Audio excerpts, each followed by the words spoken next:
The power of busy in me as a president of Kidlat Sniper Eagles Club, the bye-bye is moving on.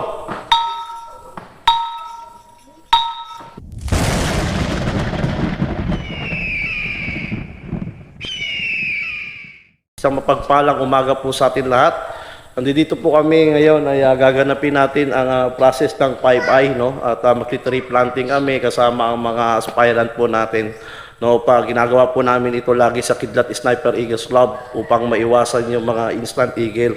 So kasi lumalaganap na, no, ang nagkaaroon ng instant eagle. So dito sa club namin, so iniingatan po namin na magkaroon po ng ganyan kasi adalasan kasi yan yung mga nagiging pasaway, ano. Pero sa ngalan ng organization at si Lord ang lang yung naitatas lagi dito. So ginagawa talaga namin yung tamang process, no.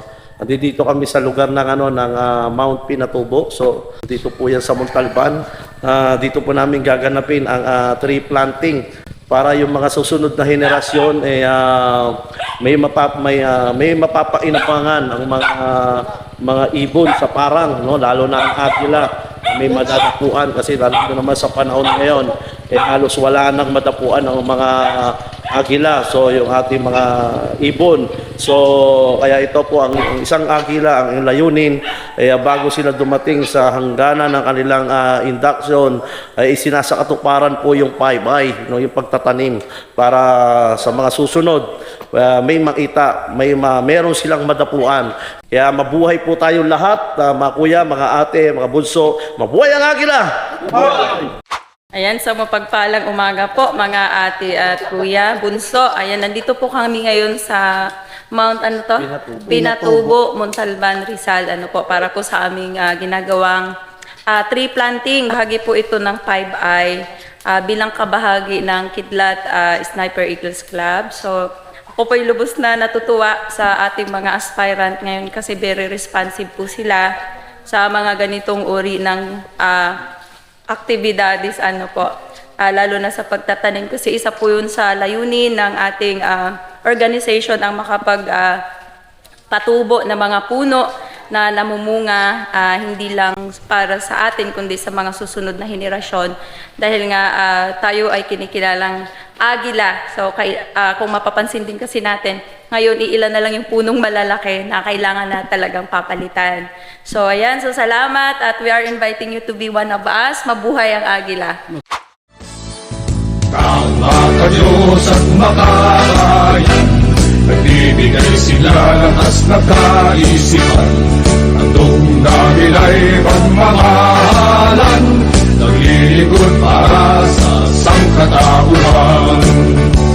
Ang agila, Pinoy na agila, inaasam ay kapayapaan. Ang agila, Pinoy na agila, haligi ng ating bayan. Nag-aalay ng kabatiran, magkakaisa kapayapaan. Maglingkod sa kapwa aming agila, buhay ihahandog ang maging malaya. Ang agila, Pinoy na agila, inaasam ay kapayapaan. Ang agila, Pinoy na agila, haligi ng ating bayan. Nag-aalay ng kapatiran, magkakaisa kapayapaan.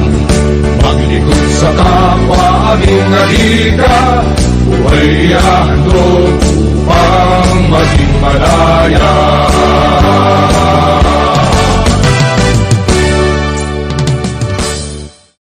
So, ginaganap natin to bago maging sila ma-induct. Kailangan talaga nilang dumaan sa 5I na tinatawag, lalo na sa tree planting. Ito, dito nga kami sa area saan ginaganap yung tree planting ng mga bagong aspirant ng Kidlat Sniper Eagle Club.